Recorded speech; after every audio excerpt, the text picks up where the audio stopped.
Hello and welcome to Tech 24. I'm Annelise Borges.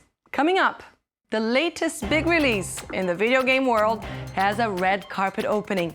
In today's show, we take you behind the scenes of Beyond Two Souls to discover how some Hollywood stars ended up inside your PlayStation 3. And in Test 24, we have a look at and through the Google Glass to see what the world of tomorrow will be like. Interactive narrative taken to a whole new level.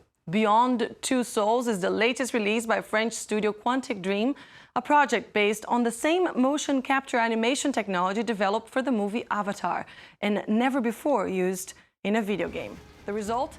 A non-linear journey through the life of Jodie, played by Ellen Page, leads to one of 23 different endings, and was the first video game ever to be premiered at a film festival, the Tribeca Film Festival, back in April. Tech 24 was granted access to the backstage of this big production. Take a look. How could this video game be created here? An almost empty studio of 100 meters squared. It's all down to these special cameras. They track the movements of actors fitted with hundreds of motion sensors. No scenery or costumes required.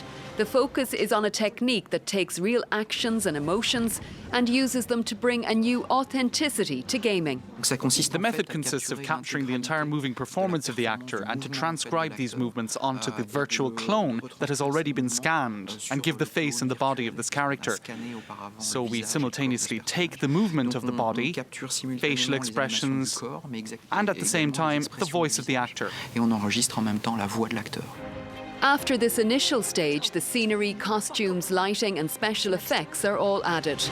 I'll kill everyone. It's a process that took almost 3 years and required the added know-how of engineers, graphic designers and 3D animators.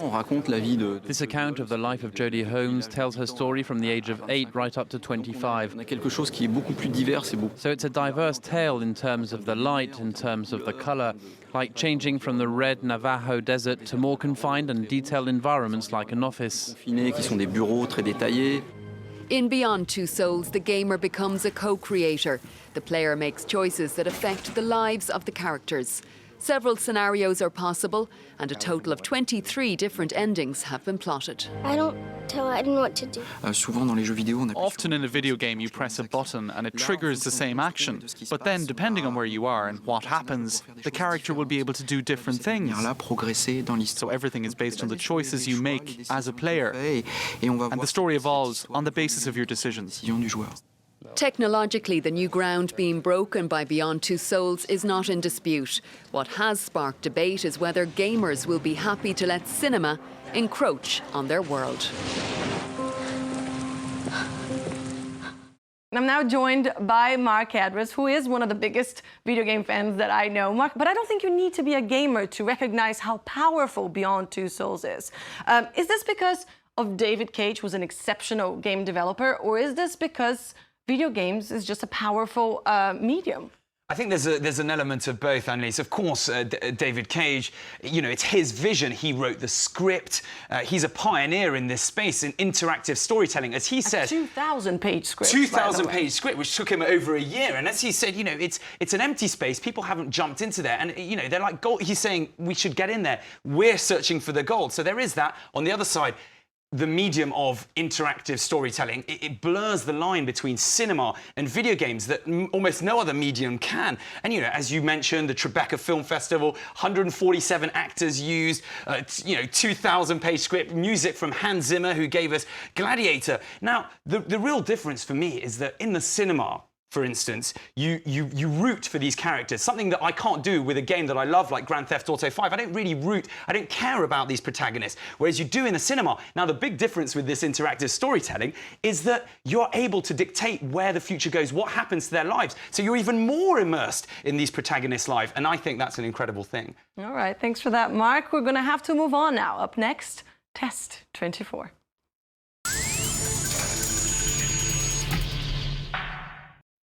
Much more than simple glasses, Google Glass is a wearable computer. Through a built-in prism display that sits just above your eye line, you can browse the web, record videos, upload content to social networks, and answer phone calls. Marc Edwards was able to get his hands on one. Marc, walk us through it. How exactly does it work? Well, very simple to use, and I've got to say I'm very, very excited about. We only had a quick chance to look over it. These are really hot puppies, hard to get our hands on them, and very simple. You just start off, you say, "Okay, Glass," and then I'll say, "Take a picture." And hopefully you'll be able to see a lovely picture of our wonderful presenter there. Very simple, you know, the fact that it's hands-free in terms of you can, you know, record a video at a concert if you want to, you know, anytime you've ever felt like you needed a camera right at your fingertips, there you've got it right there. Very simple, very simple to use. The sound also uses bone induction technology, which means that it uses the sort of reverberations in your skull, so there isn't a speaker per se. And yeah, very simple. We are not sure about the release date yet. It's sometime maybe at the end of this year or maybe next year. But what do you think, in your opinion, how is it going to change our lives, our everyday lives?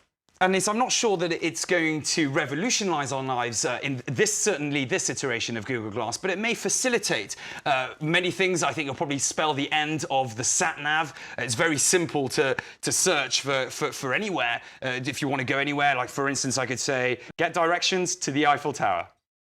And there it is. As you can see, it will automatically GPS you there, find your way to get to the Eiffel Tower. Very simple. On top of that, it gives you a sort of augmented reality, which is what the beauty of this system is. So you can get more information on things in front of you. Right now, you will not be able to do this, but you could technically in the future look at a painting in a museum, and it will give you information on that painting directly straight away. And you know, from that point of view, very interesting. Infinite possibilities. I know that Stephen Balaban from California has re-engineered his Google Glass to allow for facial recognition. That could help people with certain diseases like Alzheimer's by identifying people in the wearer's field of view, for example. But that has raised certain privacy concerns. Well, absolutely. I mean, that's from that point of view, that's fantastic that you could get this facial recognition and helping in the medical field. But let's look at the actual fact that it was hacked so simply. Now, we're not saying everyone could do that, but the idea that you could have a live stream and, you know, you could leave it on by mistake, human error, that could always happen, but someone hacking in and you've kind of got this sort of macabre, dark Truman Show, if you will, where somebody could see everything that you're seeing. Now, on top of that, how much data do we actually want Google to have? The bottom line is they'll be able to see what you look at in the day, who you talk to, what things you search for, which you can do already, but, you know, really seeing you 24/7.